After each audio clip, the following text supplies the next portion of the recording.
Long video বানাচ্ছ? হ্যাঁ, কি সুন্দর কালার দেখছিস? লাইটিংটা দারুণ দিয়েছে। আমি সবগুলো ফটো তুলে নিলাম। তুমি দাঁড়াও, আমি ফটো তুলে দিই। না না, আমার ওরকম ফটো হলো আমি তুলবো না। না না, এখানে দাঁড়াও। আমি সেলফি নিয়ে নিত। এটুক এটুক এটুক লাগবে না, দাঁড়া পরে সেলফি নেবো। তুই একটা হয়ে গেছে, 1 মিনিট হয়ে গেছে। হোক, লং ভিডিও নেবো তো।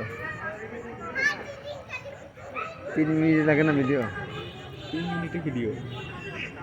চলো যাক, তুমি বললি শেষ করে দিই।